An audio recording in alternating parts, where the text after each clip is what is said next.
Hey y'all, I'm Fat. Hey y'all, it's Gio, and welcome to the Butterfly Effect Q&A. So in this video, we're just going to be talking about our joint collection, how it came about, the inspiration behind it, and just answering some of the questions that you guys had sent in. Ready? Mm-hmm. Okay. So what does the butterfly effect symbolize? So for me, the butterfly effect symbolizes transformation and the process of walking into your purpose. Yeah, I agree. I think for me, the butterfly effect really just symbolizes, rebirth, really being connected with your passion, being connected with your true self and your future self as well. All right, so how is the butterfly effect symbolic to incognito? Ooh, okay. I would say for me, um, incognito just in itself just really encapsulates transformation and encapsulates, personal progression as it pertains to your emotions, whether that be anxiety, depression, happiness, sadness, it all really encapsulates that. And, the meaning of the butterfly effect and the meaning of incognito, it just goes hand in hand.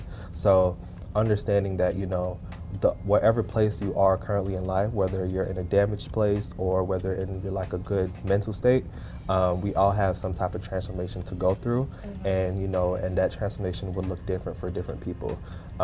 So I just think that the whole meaning behind the butterfly effect and the essence behind it, it just goes hand in hand with incognito. Okay. So how is it symbolic to Fitted by Fat?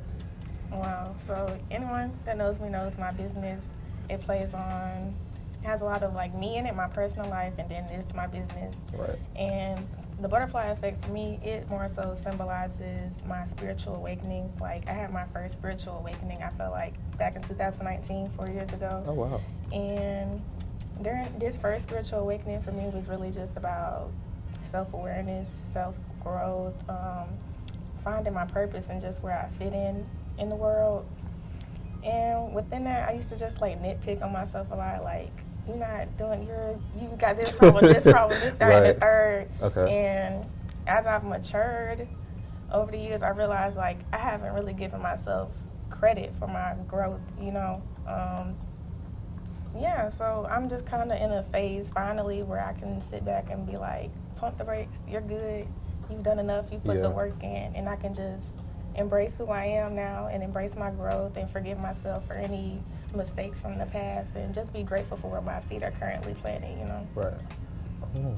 Okay. Yeah. All right. Okay, what was the creative process like behind the butterfly effect? For me, within the totes, I really wanted to play off like the monarch butterfly and also incognito, where there's a lot of oranges, yellows, Right. and black. Yeah. So that was kind of like the vision behind it, that color scheme, and also we kind of had a little bit of inspiration from the Loverboy collection, with the Loverboy tote. So yeah, we kind of just played with a lot of different things and made it into one. I would say for me, the creative process, it was honestly like very seamless because, I understand Fatima's creative aesthetic and her creative background and vice versa. So just being able to, just brainstorm off of each other, it wasn't something where we had to, continuously force an idea. Everything just kind of just came naturally to us, being that this is our brands and this is our aesthetic. So just the creative, and like we're both creatives as well. Yeah. So the brainstorming part, it wasn't hard. Everything just kind of seemed very seamless in that sense. Yeah, most definitely. Yeah. So, what was it like working with each other's creative style? Ooh, okay.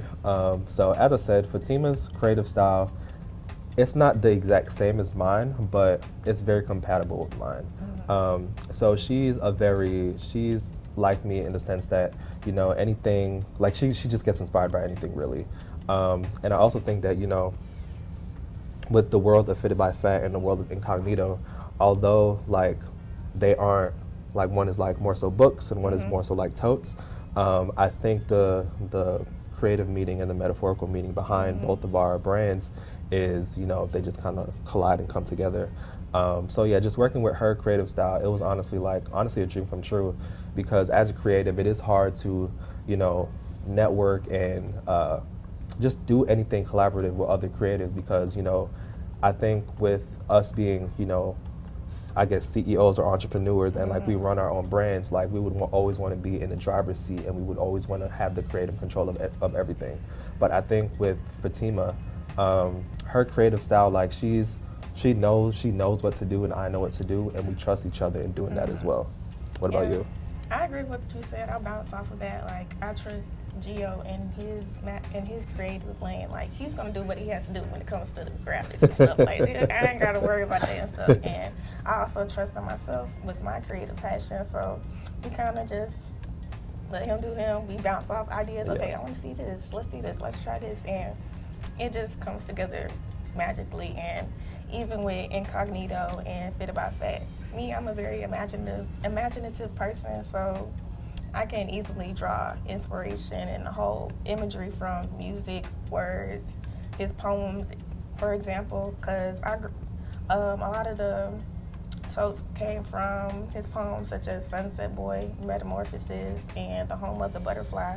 Those three were really big inspirations for this collection, so it's been great working with Gio. That's my dog. Yeah, copy Incognito and read those 3 poems. Who or what inspires you?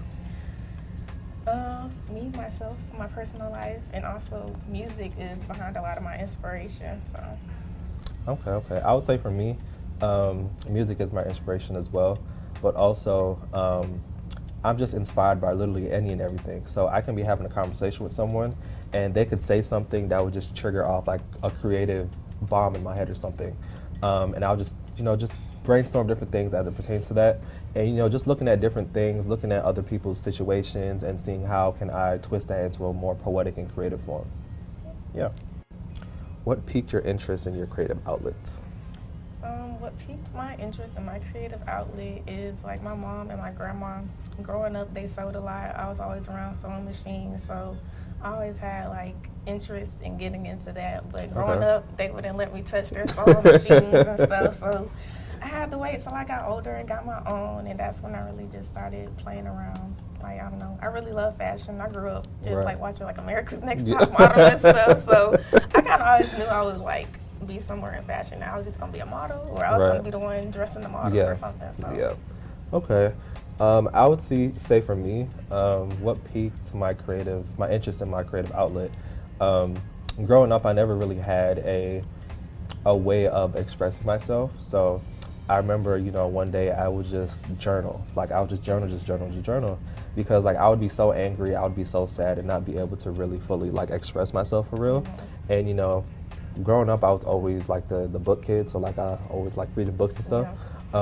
So, I just thought, let me just put my emotions onto paper because, as I said, I don't have no other outlet. And I remember I had let somebody read it. I wrote it in a poetic form, and I had let somebody read it.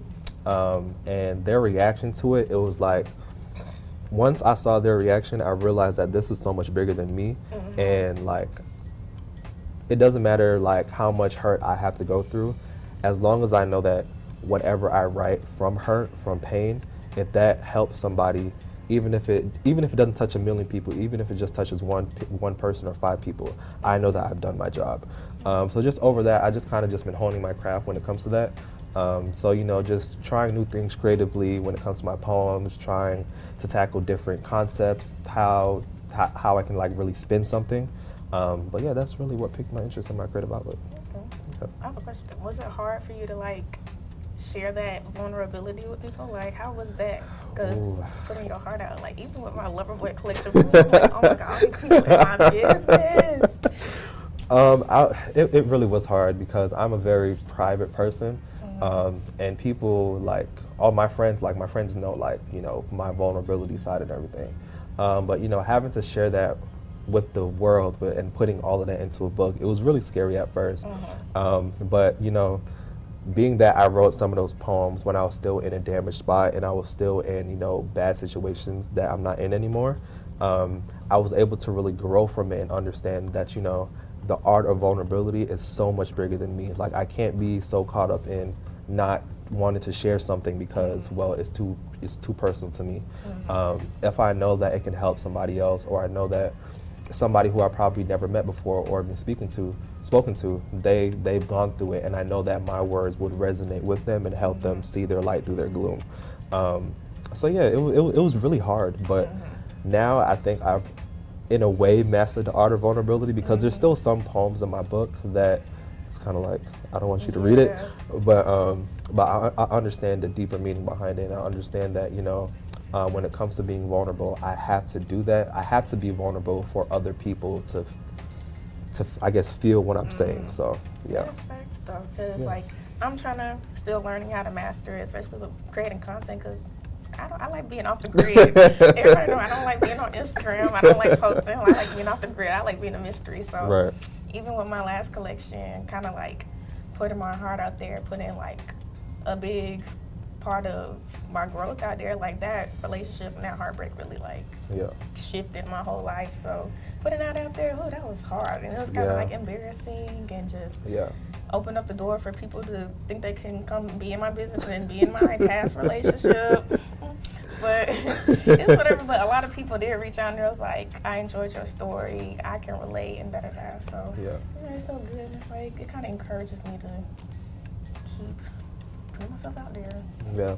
And honestly, like, I think that I can speak for both of us when I say that, you know, being able to really express ourselves creatively and being able to really grow from our trauma and grow from our experiences and put that into art form, whether that be, you know, different themes for your tote collections or, you know, different poems that I have. I think the beauty in all of that is like we're able to really take something so hurtful to us and really turn it into something very beautiful. Yeah. And I also think that, you know, with Incognito and Fitted by Fat, you know, if you know me personally, if you know Fatima personally, you know how much and how you know how much we really hold our brands and we hold the meaning to our brands so close to us. So being able to really just collide on the tote collection, everything just makes sense. Like just the meaning of Incognito and the meaning behind Fitted by Fat, it just makes sense for us to just collide, like our worlds to collide. And I think another thing as well, like I think when it comes to collaborations, I think in most situations, people would feel like they're in somebody else's world, and other people feel like, well, they're in the other person's world. But when it came to this, I didn't feel like, I didn't feel like I was in Fatima's world, and she didn't feel like she was in mine. Everything just kind of, it was like a new world together, where everything just made sense. Yeah. And one more thing, sorry, but just to bounce off of that, like I'm just really grateful to do this collab with you, because I feel like it's a full circle moment, because when I first started my business, you really helped a lot with like putting me on with like Voyage ATL and the other things. So I don't know, I feel like it's a full circle moment. I owe Gio a lot for like the growth of my business and just things of that nature. Like that's like really my partner in crime when it comes to this creative lane. So yeah. And I would say, you know, for Fatima, you know, ever since, because I knew Fatima since freshman year of college, so before I even like knew Fatima for real, like it was like I just knew there was something creative about her. I just never could like put my finger on it. And you know, with her launching her brand and everything, because I think in the beginning I think you were kind of hesitant on doing it, and I was like, yeah, you gotta do it. And I remember we had a conversation. I think we were talking about like just like brand stuff or whatever. And then I think this is before you had even launched your business. I said something along the lines of, I just think this fits you, or it was, I think it was a tweet or something, and you was like, you know, Gio, like, get out, like, this is, like, that was the name that I was thinking. Yeah, so everything just kind of, everything was just, like, a full circle moment. So I already knew, like, I was going to work with Fatima creatively in some sort or fashion, so for it to be the collection and for it to be something that, you know, we both care about, you know, Incognito and Fitted by Fat, my poems and, you know, her totes and everything just really just makes sense. So, yeah. Perfect timing. Pre-orders are live now at fittedbyfat.com. And the collection officially drops on April 10th, which is the 2-year anniversary of Incognito. Make sure y'all cop.